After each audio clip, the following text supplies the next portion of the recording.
Mateo capítulo 28, versículos 16 al 20.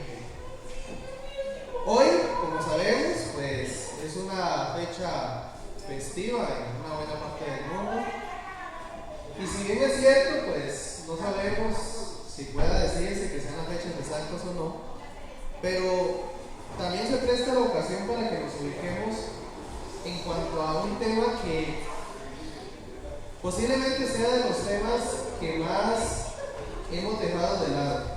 Es curioso porque nosotros hablamos de la Gran Comisión, pero en realidad, como lo vamos a estudiar hoy, es muy lastimosamente se ha diluido el impacto que debería tener la Comisión de Jesús. Y hoy vamos a ver pues un poco más esto en detalle. Entonces, yendo de una vez al versículo 16 de Mateo 28, estamos ubicados justamente días después de la resurrección de Jesús. Ya Jesús ha aparecido a algunos, le ha aparecido a otros, y ahora se encuentra en uno de los últimos encuentros que tuvo personalmente con sus discípulos. ¿Okay? Entonces nos dice el versículo 16 que los 11 discípulos se fueron a Galilea, al monte que Jesús les había señalado. O sea, recordemos que ya Jesús había dicho a sus discípulos que se iban a encontrar en un lugar en Galilea después de que él resucitara. Claro está que en su momento ellos sencillamente no captaban, porque el hecho de que Jesús muriera y resucitara fue algo que era de tal impacto que posiblemente ellos no lo lograban asimilar. Pero una vez que ya él ha aparecido a ellos vivo, después de haber estado en la tumba por 3 días, entonces ellos recuerdan: Jesús nos dijo, veamos en Galilea. Así que esto ocurre, y algo importante también, ahí como parte de los análisis que se hacen, como tratar de hacer la armonía de las distintas apariciones de Jesús, se considera que es posible que esta gran comisión Jesús no solo se la diera a los 11 discípulos, como menciona ahí en el versículo 16, sino que sea también la ocasión en la cual dice Pablo, 1 Corintios 15, que se apareció a más de 500 personas a la vez. O sea que esta comisión es posible que no solo la recibieran sus 11 discípulos, sino también una buena cantidad de personas. ¿Qué importancia tiene esto? Bueno, lo vamos a ver en lo que sigue. Importante, tal vez como paréntesis, pero creo que también importante siempre, recordemos que son 4 evangelios. Por lo tanto, cada uno de estos evangelios aporta al tema, y cada uno desde un matiz diferente. Por ejemplo, Marcos se enfoca más en el concepto de que el evangelio es para toda la creación. Recordemos que Marcos escribe su evangelio con un interés muy específico para con los gentiles. Entonces él tiene un interés de que se entienda que la comisión de Jesús es para todo el mundo. En el caso de Lucas, él se enfoca más en el llamado del arrepentimiento, lo cual desde el capítulo hasta después con Juan el Bautista y después con los demás, vemos que hay un énfasis en el llamado al arrepentimiento. El evangelio de Juan enfoca más en la misión de Jesús para la iglesia, en el sentido de que la iglesia continúa lo que él comenzó. Y Hechos aporta algo indispensable también, porque la gran comisión que vemos en Hechos 1 nos habla del poder del Espíritu Santo para la iglesia.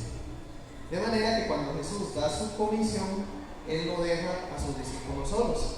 Él, según también lo relata Juan, capítulo 14, 15 y 16, promete al Espíritu Santo para la iglesia. Un detalle interesante a notar, dice el versículo 17, que una vez que todos los discípulos estuvieron reunidos en el lugar que se habían puesto de acuerdo con Jesús, dice que cuando lo vieron, lo adoraron. Pero también notemos que dice que algunos dudaban. De buenas a primeras uno podría buscar y decir cómo van a seguir dudando si es Jesús resucitado, si ahí no tiene Bueno, como ya dijimos, la magnitud, el impacto de ver a Jesús resucitado no era algo tan sencillo de asimilar. Posiblemente todos nosotros, si hubiéramos estado en ese momento, luego de haber visto a Jesús en la cruz, desangrándose, morido por nuestros pecados, enterrado en la tumba, y aceptar el hecho de que ahora estaba vivo, no iba a ser tan fácil. Necesitaba un proceso de asimilación. Y posiblemente había muchos ahí que todavía estaban en ese proceso de asimilarlo. Por eso dudaban. ¿De qué dudaban? Bueno, quizás dudaban de que realmente fuera Jesús, o que no fuera un espíritu, que no fuera un fantasma. Recordemos que el mismo Tomás, siendo uno de los 11, él también dijo: hasta que yo no ponga los dedos en sus heridas, no voy a creer. Por supuesto, sabemos bien que, como el mismo Jesús dijo, bienaventurados los que sin ver creyeron. Pero no podemos olvidar tampoco la naturaleza humana, de cómo hay verdades tan impactantes y profundas que necesitan tiempo para digerirlas, para procesarlas. Ahora, volviendo a la palabra adorar, este es un tema muy muy importante que en algún momento vamos a retomar, porque cuando encontramos la palabra adoración en el Nuevo Testamento, del griego proskuneo, vemos que el concepto es muchísimo más amplio que lo que nosotros entendemos por adoración. Casi siempre lo reducimos al tiempo que tenemos aquí dominical en el que estamos cantando. Pero resulta que el concepto proskuneo es mucho más amplio que eso. Resumiendo, poniéndolo así en una breve frase, proskuneo es la actitud propia de un súbdito ante el rey. De igual forma, tal vez nosotros no lo entendamos mucho porque no tenemos un gobierno en el que haya un rey. Pero creo que sea como sea, nosotros cuando estamos ante alguien que sabemos que es una autoridad, que sabemos que tiene poder, que tiene influencia, nosotros no nos comportamos como siempre.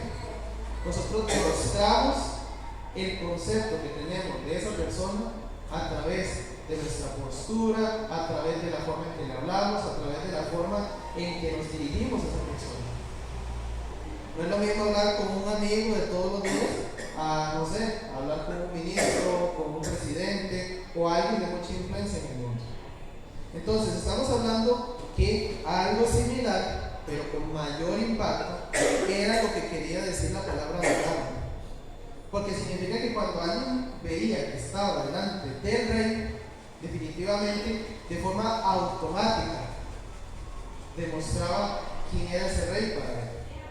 Sea que se postrara, sea que hiciera una reverencia, sea que bajara la mirada, pero demostraba automáticamente una actitud acorde a quien tenía delante. Entonces, si lo vemos, especialmente con el interés principal que tiene Mateo en su evangelio, que es demostrar a Jesús como rey, pues tiene sentido pensar de que justamente es lo que al final de cuentas sus discípulos entienden: que quien tiene delante suyo es ni más ni menos que al rey de los judíos, al rey soberano, al rey todopoderoso. De manera que lo más lógico es adorar. Pero como ya dijimos, no es solo cantar, es una actitud, es un estilo de vida.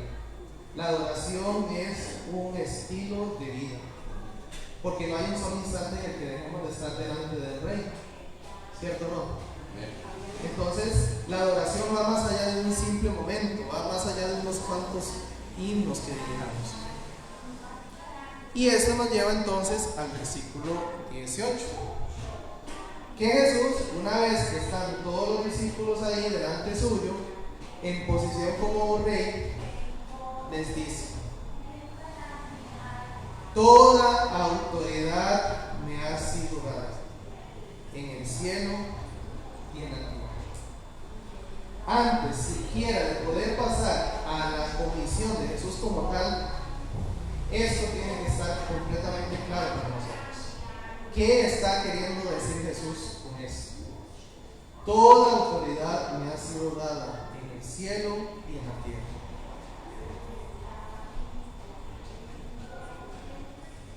Vamos entonces analizando la frase por partes. Primero, Él no dice que cierta autoridad, Él no dice que alguna autoridad, Él dice toda autoridad.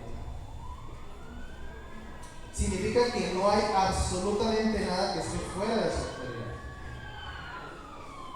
Ni el más recóndito de los lugares aquí en la tierra, ni el más recóndito de los rincones del universo. No hay absolutamente nada ni nadie que esté fuera de la autoridad de Jesús. Por eso es que es rey. No hay nada que se escape de su gobierno. No hay nada que se escape de su dominio, de su potestad. Él es rey sobre absolutamente todo lo que podamos pensar. Aun cuando haya momentos en los que digamos, pero es que el mundo, vean cuánta maldad gobierna el pecado, Él sigue siendo rey sobre eso. Lo que pasa es que Él está dando tiempo para el momento ya definitivo en que va a actuar con toda su autoridad. Pero de que Él es rey, Él es rey. Y esa extensión se amplía por absolutamente todo. El cielo y la tierra era la forma de decir todo. El cielo es la esfera espiritual, allá donde están los ángeles, los arcángeles y las almas de los que ya han fallecido. En la tierra, los que estamos aquí, toda la creación, absolutamente todo está bajo su dominio. Y la palabra autoridad también tiene mucho peso, porque puede significar la combinación de todos esos términos que tenemos ahí. Autoridad significa poder, facultad, dominio, derecho, libertad, privilegio. Resumiéndolo en una frase, Él tiene derecho y poder absoluto para actuar. Eso lo sabemos, ¿verdad? Pero ¿cuánto realmente lo creemos? Porque no es solo el hecho de saber que Jesús es rey, es saber qué significa que Él sea rey, tanto para mí, para su iglesia, como para toda la creación. Entonces, esta frase es de importancia porque conecta ahora sí el versículo 19. En la versión Reina Valera comienza así, ¿verdad? Por tanto. Por aquí yo tengo la Nueva Traducción Viviente y también comienza por lo tanto. Entonces, ¿qué está diciendo Jesús? Como Él tiene toda autoridad, como Él tiene todo dominio y todo poder, tiene también toda autoridad para comisionar a su iglesia. Tiene toda autoridad para encargarles la misión. Es basada en su autoridad que la iglesia ha sido encomendada con esta misión. O sea que responder a lo que Jesús les iba a pedir es lo más lógico, porque es el pedido del Rey de Reyes y Señor de Señores. Si Él lo está pidiendo, la iglesia no le cuestiona, la iglesia no lo matiza, la iglesia no lo suaviza, la iglesia escucha y obedece, porque es el Señor de Señores. Es el dueño de la iglesia y de todo el mundo el que está hablando. ¿Sí está claro eso, hermanos? Y también esto implica que la misión que Él encarga a la iglesia está encomendándola bajo esa misma autoridad. O sea que Jesús está empoderando a la iglesia. No solo les está pidiendo algo para que vean si pueden. No, Él está dando su autoridad a la iglesia con lo que eso implica, con el poder necesario para poder hacerlo. ¿Por qué es tan importante esto? Porque a veces la iglesia anda con temor. La iglesia anda como a tientas a veces, diciendo y haciendo lo que Jesús dijo e hizo. Como que si veamos a ver si tal vez lo logramos. No. Jesús ha dado su autoridad a la iglesia. Y la iglesia tiene que ser consciente de que Jesús le ha empoderado y que pueda actuar con confianza, no en sus propias fuerzas, sino en las fuerzas y en la autoridad que Jesús le ha entregado. Eso explica por qué a partir de ahí, especialmente en Hechos, vemos un cambio radical en los discípulos de Jesús. Desde aquel Pedro impulsivo, aquel Pedro dudoso, vemos ahora un Pedro convencido. Un Pedro con confianza que le habla a más de 5,000 personas y les dice que Jesús es el Cristo, que se arrepientan, que se bauticen, y efectivamente se convierten 5,000 personas. ¿Qué explica ese cambio? Que Pedro entendía ahora quién era su maestro, cuál es la autoridad que él les había delegado. Y así con todos los demás discípulos. Aquel Juan que le pide a Jesús estar a uno de los lados suyos en el reino, lo vemos también actuando con autoridad. Lo vemos allá en Patmos recibiendo la visión de Jesús y escribiendo Apocalipsis. ¿Qué explica ese cambio? Que se dieron cuenta quién era su maestro, que ya no era solo un maestro, ya no era el rabí nada más. Jesús para ellos ahora es Dios. Entonces ahí vemos la importancia de este punto, de comprender la autoridad de Jesús, porque es lo que hace posible que la comisión que Él deja a la iglesia la asumamos como realmente corresponde, la asumamos con valentía, la asumamos con confianza. ¿Cuál es la misión que Jesús le deja a la iglesia? Vayan, hagan discípulos en todas las naciones, bautícenlos en el nombre del Padre, del Hijo y del Espíritu Santo, enséñenles a cumplir todas las cosas que les he mandado. Eso es lo que Jesús ha encargado de nosotros. Esa es la tarea que Jesús ha dejado a su iglesia.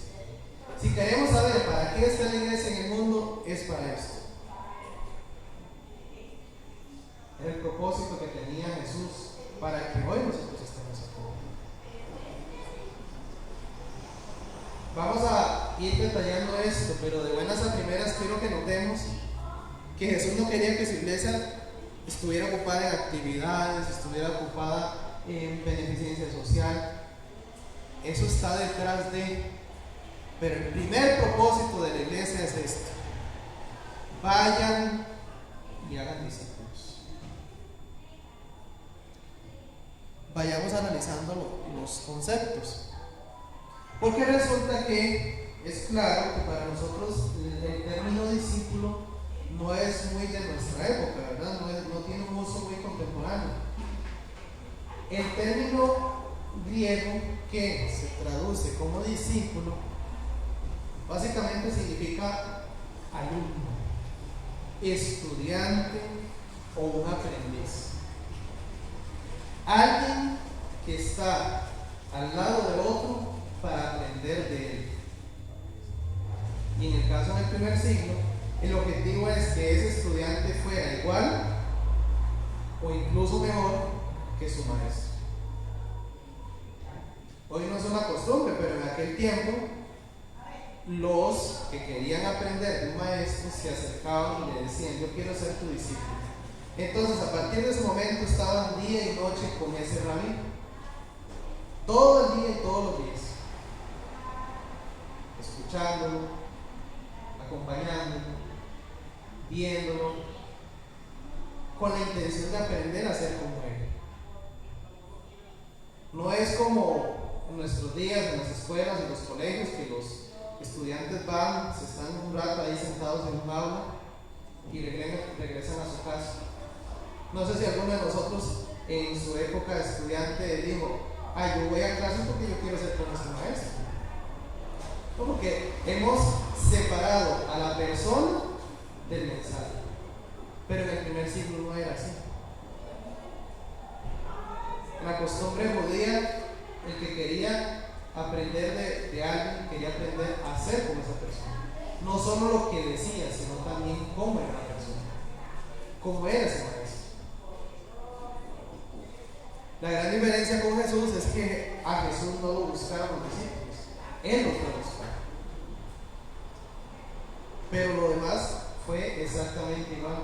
Sus discípulos caminaban día y noche con Él. Sus discípulos lo escuchaban. Pero no solo en los momentos de sus grandes discursos y sus momentos de sanación, sino también en los momentos más íntimos. Ahí en una noche todos sentados a comer. ¿Cuántas veces vieron a Jesús dormido? Incluso en una barca en medio de una tormenta. ¿Cuántas veces vieron a Jesús reír? ¿Cuántas veces vieron a Jesús llorar? Toda la vida de Jesús era su modelo. Y no había una sola lección que ellos se perdieran porque estaban siempre con Él. Eso era un aprendiz, ese era un discípulo. Y Jesús, eso es lo que está diciendo ahí en el versículo. Vayan y hagan discípulos. De nuevo, y lo voy a recalcar para que no perdamos esto de vista. Es el objetivo de Jesús, que la iglesia se encargue de hacer discípulos. Discípulos. Porque lastimosamente se nos ha hecho normal que no todos sean discípulos. Pero ahorita vamos a hablar de eso. Porque hay una distinción. Si usted lee los evangelios, va a encontrar que hay multitudes que seguían a Jesús. Muchos que se sentaban alrededor de Él y muchos que lo escuchaban. Que si fuera hoy en día serían salones inmensos llenos de personas que sí seguían a Jesús. Pero en el evangelio hay una gran distinción entre ser un seguidor y ser un discípulo. Porque resulta que los seguidores iban y venían. A veces llegaban donde estaba Jesús y a veces no. A veces lo buscaban y a veces no. Por eso Jesús los confronta de forma bastante dura ahí en Juan 6. Y de hecho dice ahí en Juan 6:66. Y ustedes pueden devolverse en los versículos anteriores para ver cómo Jesús confronta a la multitud.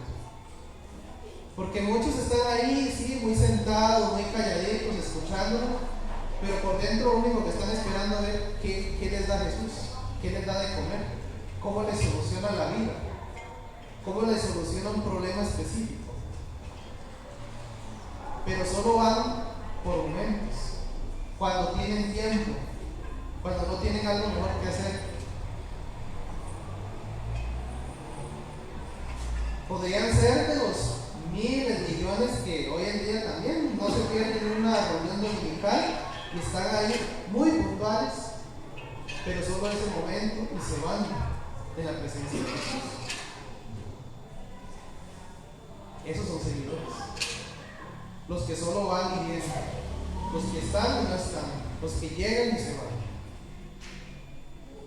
Porque tienen otras cosas que hacer, porque tienen prioridades, porque tienen otros intereses.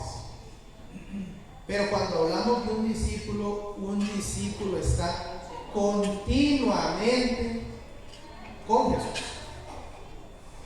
No hay un instante en que se aleje de su maestro. Eso de ir y venir no existe. Ser discípulo es un estilo de vida. O sea que ser un discípulo de Jesús no es una reunión dominical, es el día a día. En el trabajo, en el estudio, en la familia, en los mandados, donde quiera que esté, siempre a los pies del maestro. Eso es un discípulo, hermanos. ¿Se comprende la diferencia? ¿Sí o no?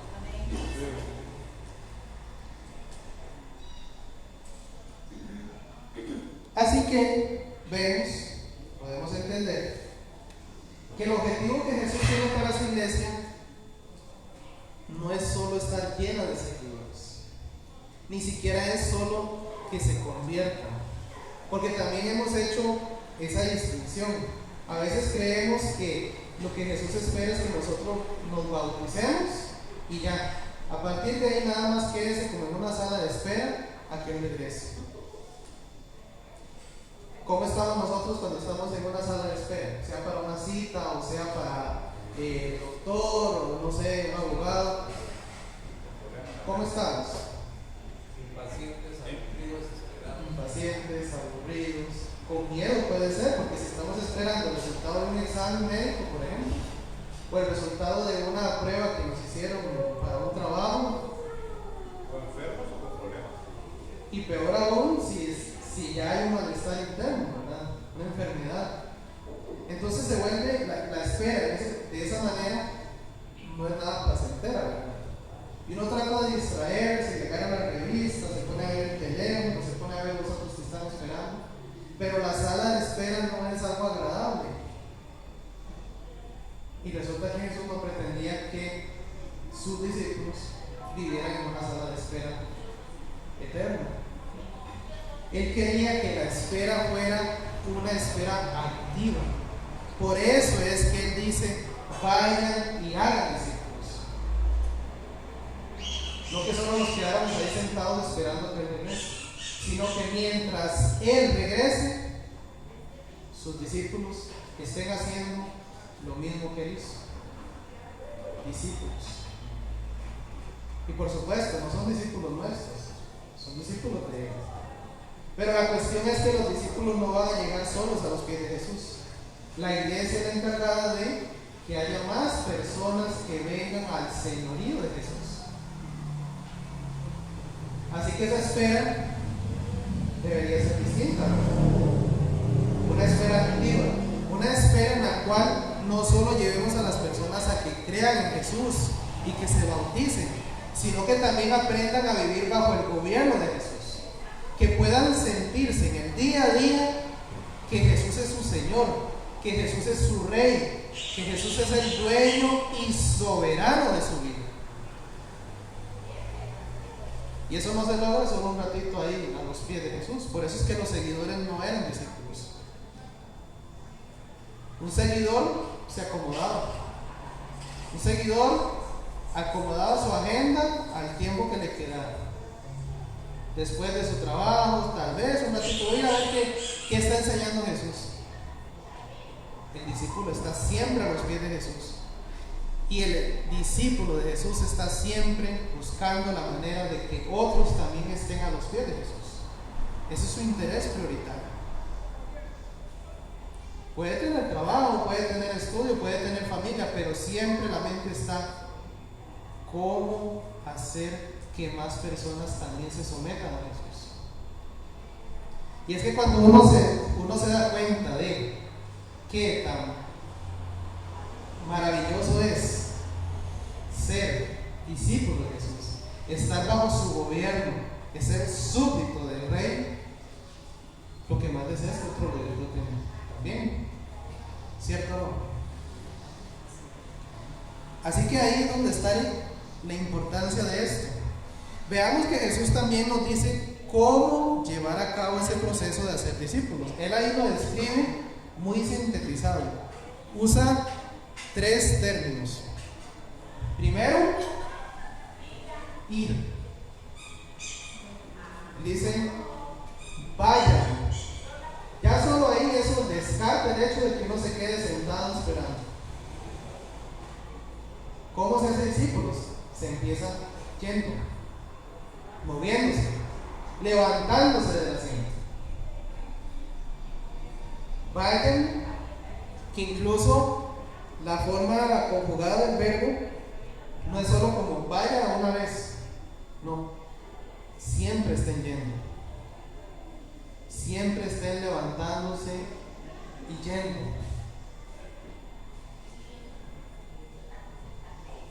O sea que el discípulo de Jesús es alguien activo, está participando activamente en la misión. Luego también dice bautizándoles, que creo que esto lo tenemos bastante claro, ¿verdad? ¿Qué es el bautismo? Es la manifestación externa de una decisión interna. Es demostrar públicamente una decisión que se tomó en el corazón, de reconocer a Jesús como Señor, reconocer a Jesús como su único Rey, y que todo el resto de su vida va a ser únicamente para servir y adorar a ese Rey. Eso es lo que hacemos en el bautismo. Por eso es que es tan importante no apresurarnos tanto, no correr y meternos al agua, porque lo primero que tienen que darse cuenta es eso, que a partir de ese momento ya no hay otro rey. No hay rey dinero, no hay rey aspiraciones, no hay rey superación. Su único rey es Jesús, y toda su vida va a estar rendida a sus pies para siempre. No por ratos, no por momentos, permanentemente ese va a ser su rey.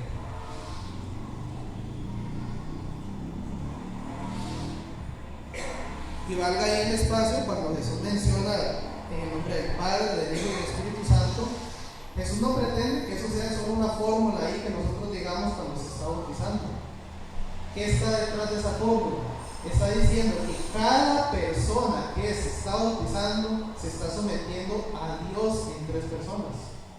Está entrando en esa esfera en la cual el Padre, el Hijo y el Espíritu Santo son los que gobiernan, son los dueños de su vida.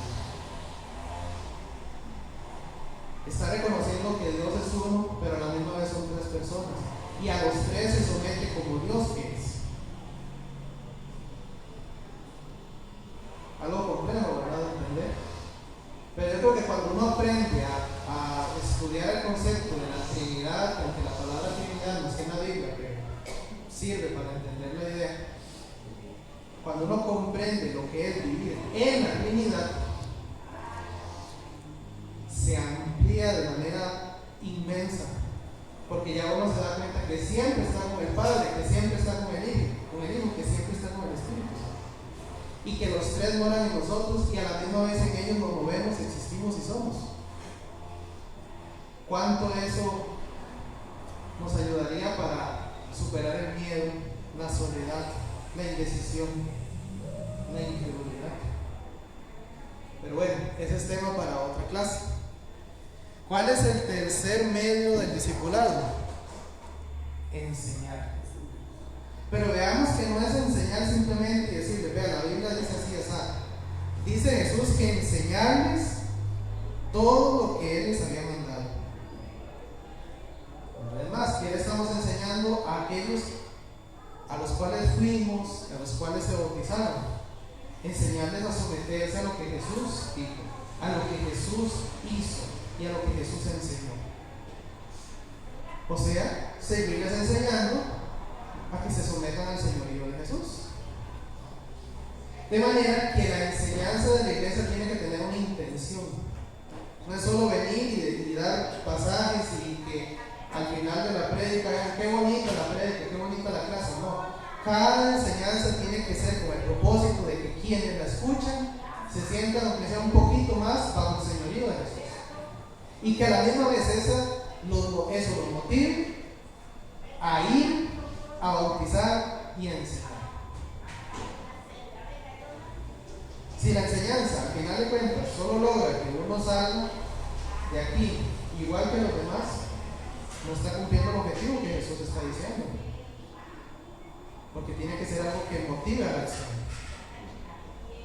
No puede ser algo que nos deje cómodos ahí sentados, tiene que ser algo que nos haga reaccionar para querer que más personas se sometan al señorío de Jesús, porque es lo mejor que les podría pasar. Pero claro, no podemos enseñar de aquello que nosotros mismos tampoco estamos experimentando. ¿Por qué es tan importante esto? Porque muchas veces las iglesias están llenas de predicadores muy buenos, muy carismáticos, pero lo que enseñan, el enfoque está en el bienestar humano, en que uno se sienta mejor, en que uno le vaya bien en la vida. Resulta que si nosotros aprendemos a estar bajo el señorío de Jesús, vamos a estar mejor que nadie. Nuestra vida realmente la vamos a disfrutar. O sea que vamos más allá de los mensajes motivacionales, pero también Hay que ir más allá de los mensajes adoctrinamentales, digamos que si existiera la palabra. O sea, mensajes para adoctrinar, mensajes para simplemente decirles que ustedes tienen que comportar así, así, así, y punto. Y muchas veces los mensajes son para eso, para enseñar a la gente lo que tiene que hacer, solo porque tiene que hacerlo. Pero es que si usted entiende el señorío de Jesús, a usted no necesita que le digan qué es lo que tiene que hacer por Jesús. Va a ir por su cuenta, va a querer hacerlo. Porque semejante Señor y Dios que tenemos, ¿cómo no nos va a motivar a querer tener vidas en santidad? A querer tener vidas consecuentes con el Evangelio, a querer que ese Evangelio llegue a más personas para que también ellos se sometan al Señor de Cristo. ¿Sí me van a entender, hermanos? ¿Me están siguiendo? Sí. Así que ahí están los tres medios que Jesús les menciona a sus discípulos, la forma de cómo hacer discípulos. De manera que esto no es algo complejo. Vean que ahí está claro, en tres conceptos. ¿Cómo puedo hacer discípulos como Jesús lo hizo? Yendo, bautizando y enseñando. ¿Ok? Y Jesús agrega algo fundamental, porque esto de buenas a primeras podría ser muy intimidante. Pensar, voy a ir a hacer lo que Jesús hizo. Pero resulta que Jesús no nos deja solos en eso. Termina Jesús sus palabras en esta comisión diciendo: y yo estaré con ustedes todos los días. ¿Ven por qué el discipulado no es solo dominical? No es solo de ratitos y de horas. Porque resulta que Jesús prometió su presencia todos los días, a toda hora. Nuestro Maestro está con nosotros todos los días. ¿Y hasta cuándo?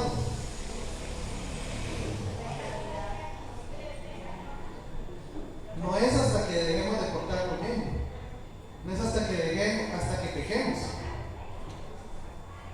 Todos los días hasta el fin del mundo. Su presencia no es condicional. Su presencia con nosotros no depende de nosotros, porque nunca dependió de nosotros. Su muerte en la cruz no depende de qué tan buenos seamos, como tanto enfatiza Pablo ahí en Romanos. Entonces, ni la conversión ni el proceso de ser discípulos en ningún momento ha sido algo que depende de nosotros.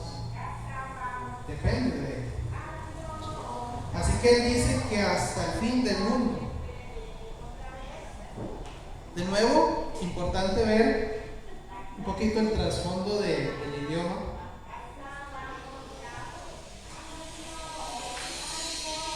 No sé cómo lo ven ustedes en sus versiones. En esta versión dice: tengan por seguro esto, que estoy con ustedes siempre. O sea, en presente. No dice estaré con ustedes o estuve con ustedes. No, estoy. O sea, es un permanente presente. Jesús estuvo conmigo ayer, está hoy y estará mañana. Así de sencillo. Es un permanente presente, la presencia de Jesús. ¿Y hasta cuándo? Pues hasta cuando sea necesaria esa presencia, porque el momento en que Jesús regrese, ya la iglesia habrá cumplido la misión. Porque el objetivo de la iglesia es llevar a más personas al señorío de Cristo. Cuando Él regrese, se acabó el tiempo. Los que lo han aceptado como Señor, vamos a la morada eterna con Él. Y los que no quisieron recibirlo como Señor, pues irán a otro lugar. Ya en ese momento la iglesia puede decir: bueno, ya terminamos nuestra tarea, vamos a gozarnos con nuestro Señor. Pero por mientras, tenemos una tarea que nos ha dejado nuestro Señor Maestro. Así que, hermanos, vayamos viendo unas conclusiones que creo que ya hemos adelantado. Primero, ojalá esto pueda quedarnos muy claro. que la misión de la iglesia no es solo evangelizar, no es solo bautizar, no es solo lograr que se vengan a sentar aquí. La misión de la iglesia es que las personas vivan en un permanente sometimiento al señorío de Cristo. Y eso es una tarea para toda la vida. Pues yo creo que ninguno de nosotros puede decir que ya vive en un rotundo señorío de Cristo. Tenemos ratos en la semana, momentos en los que olvidamos que Jesús es el Señor y creemos que nosotros somos Señor. Porque es que esas personas no se comportan como yo quiero que se comporten. Es que esto no me pasó como yo quería que pasara. Todas esas son exigencias nuestras, ¿verdad? Entonces la práctica del día a día es recordar, no, es que yo no soy Dios, yo no soy el Rey, yo no soy Jesús el que gobierna el mundo. Yo tengo que someterme al señorío de Jesús. Entonces, tanto cada uno de nosotros como aquellos a los que le llevemos el Evangelio, esa es la tarea: vivir en un señorío permanente de Cristo. De manera que la salvación, por supuesto, es fundamental, pero no es el último paso. Es el comienzo de una vida de sometimiento a Cristo.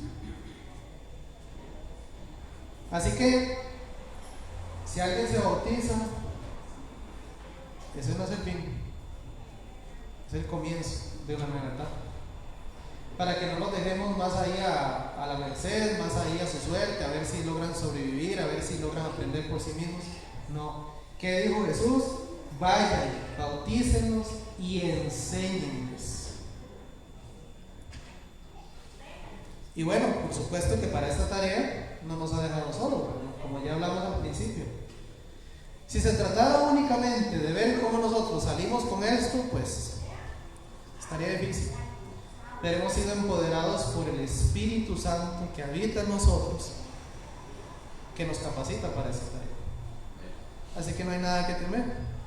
Como Jesús mismo dijo, yo les diré qué tienen que decir y yo les mostraré dónde tienen que ir. Siguiente, y esto es también algo que tenemos que meditar: ¿cómo estamos presentando a Cristo? Porque como ya vimos, Jesús deja claro que nuestro concepto de Él es clave, tanto para nosotros como para quienes enseñamos. Entonces, ¿cuál es el Jesús que le estamos enseñando a los miembros de la iglesia, a los jóvenes, a los niños, a nuestros compañeros de trabajo, a nuestros familiares? ¿Cuál es el concepto de Jesús que les estamos transmitiendo? ¿Cuál es el Jesús que ellos están notando en nosotros? ¿Es un Jesús bonachón, buena gente? ¿O es un Jesús autoritario, impositivo, controlador? Y recordemos que nuestros actos, nuestra forma de vivir hablan más que las palabras. Porque yo le puedo decir a mi vecino, para mí Jesús es el Rey, pero me ve por allá madreando medio mundo en la mañana cuando voy a sacar el carro a la clase. ¿Qué Jesús le estoy transmitiendo con eso? Recordemos que los actos enseñan más que las palabras, y eso no solo con los niños pequeños. Nosotros como creyentes somos modelos de Jesús al que creemos. ¿Qué ve nuestra familia? ¿Qué ven de nosotros si solo buscamos a Jesús un domingo? Y nosotros aquí nos ponemos el título, yo soy discípulo de Jesús, pero ¿qué ven las personas? ¿Cuánto realmente se refleja quién es Jesús para nosotros? Y también como iglesia, como decía, ¿cómo estamos nosotros como iglesia enfocando a que la iglesia crezca en el señorío de Cristo? ¿Qué tanto estamos interesados en aquel hermano, aquella hermana que vemos que no está en señorío de Cristo? ¿Será que nos quedamos, bueno, es problema suyo? No, Jesús se responsabilizó a la iglesia por el crecimiento de todos sus miembros. No hay uno solo de nosotros que no sea responsable de trabajar en la misión que Jesús le ha dado de llevar a los demás al señorío de Cristo. A no ser que haya privilegiados que Jesús les dijo, no, usted tranquilo, ya usted es salvo, no, quédese ahí esperando, ellos van a trabajar, usted quédese aquí esperando. Yo no sé si existen esos privilegiados, en la Biblia no lo veo, pero puede que creamos que existen, ¿verdad? Así que la pregunta es, ¿se está formando una vida rendida al señorío de Cristo en cada miembro de la iglesia? ¿Qué significa ir? A veces se cree que el ir a cumplir la misión de Jesús es solo irse a otro país, comenzar una nueva obra, una nueva congregación. Pero resulta que eso va más allá de ese tipo de acciones. El ir, como dijimos, es el día a día. La vida diaria es un constante ir. ¿Cómo estamos yendo a nuestras familias? ¿Cómo estamos yendo a nuestras comunidades? ¿Cómo estamos yendo en el trabajo? ¿Cómo se nota en nuestro día a día que la prioridad es el Evangelio de Cristo, que la prioridad es el reino de Jesús? A veces con algo que parece muy sencillo, como es una llamada, un mensaje, una visita, una reunión. A veces con solo eso estamos demostrando quién es Jesús para nosotros.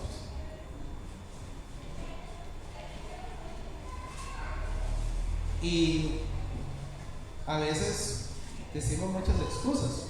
Puede que sean excusas reales, pero ¿cuántas de esas no son reales? Oh, es que estoy muy cansado, es que me queda muy largo, es que tengo trabajo que hacer. Pero si fuera algo prioritario, si por ejemplo fuera que el jefe le dice, es que si usted no va a esta reunión en la noche, lo despido, ahí sí, ¿verdad? No hay excusa, no le vamos a decir al jefe, no puedo. Pero resulta que tenemos un Señor que está por encima de todo jefe. El Señor de señores, el Creador, el que todo lo sustenta. ¿Qué merece Jesús de nosotros?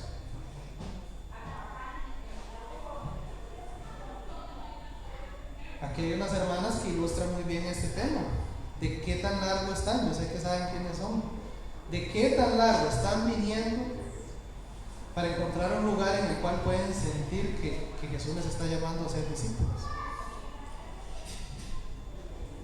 Así que hagamos ese análisis. No esperemos a que uno vaya directamente a decirle, hágalo. Jesús ya lo dijo. Y pensemos cómo la iglesia está promoviendo espacios para eso.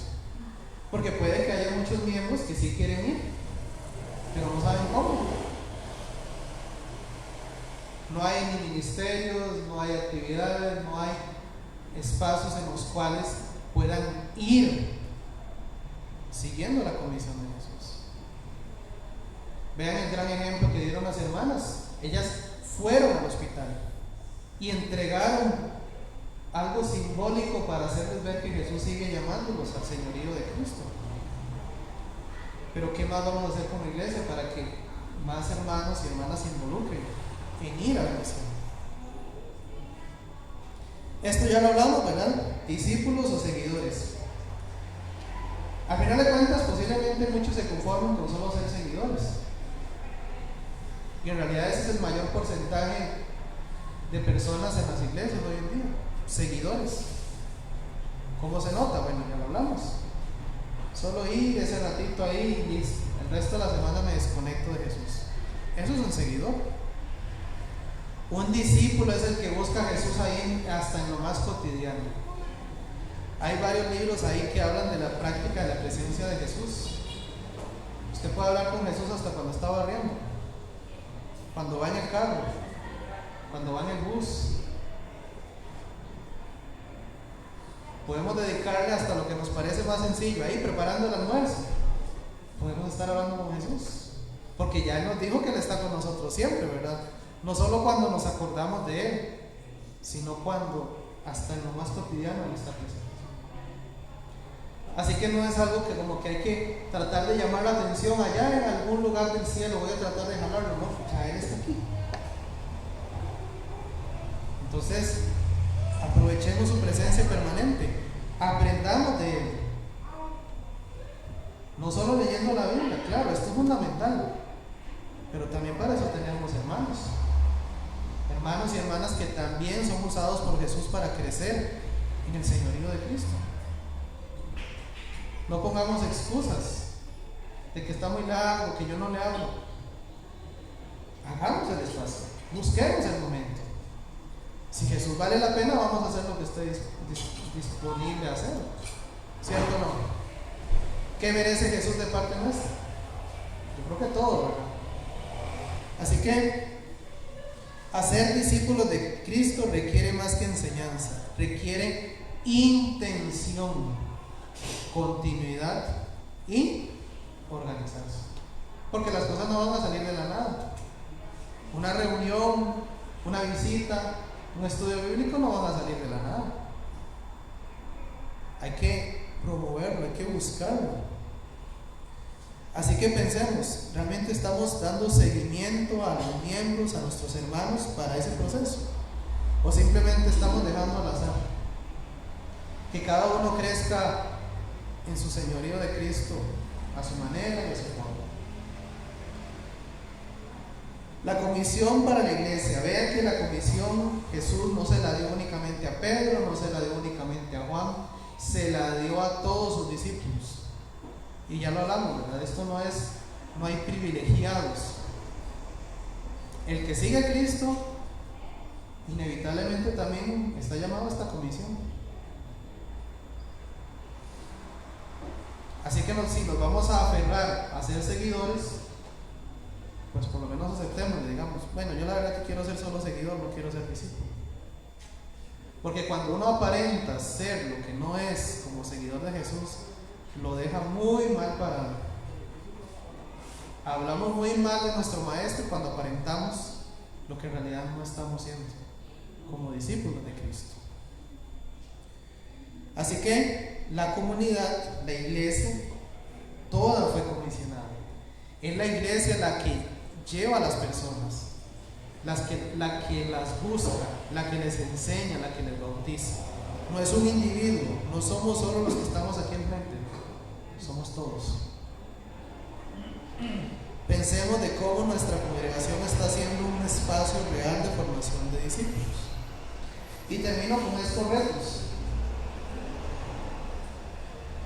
Retos que tenemos como iglesia para que de verdad reflejemos la misión de Jesús.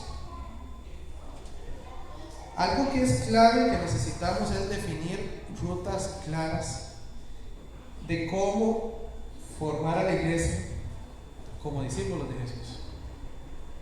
O sea, que esté claro para un nuevo creyente quién le va a enseñar y qué le va a enseñar,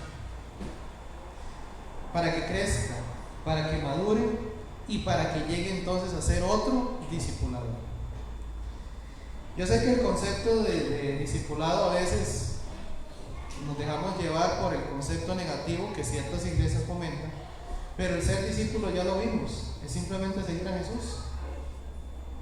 Y lo que le vamos a enseñar a otros es a que sigan a Jesús. Es así de sencillo. Lo que les vamos a enseñar es acerca de quién es Jesús, para que también ellos se sometan a Él. Entonces yo creo que es algo que podemos hacer todos, ¿verdad?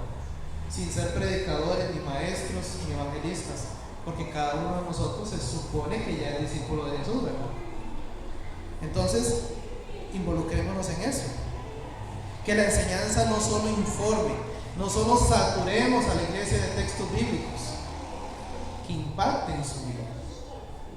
Y así veamos que los esfuerzos como iglesia que estemos haciendo, ministerios, reuniones, actividades, que todo sea con el fin de llevar a los participantes a que sean también discípulos de Jesús.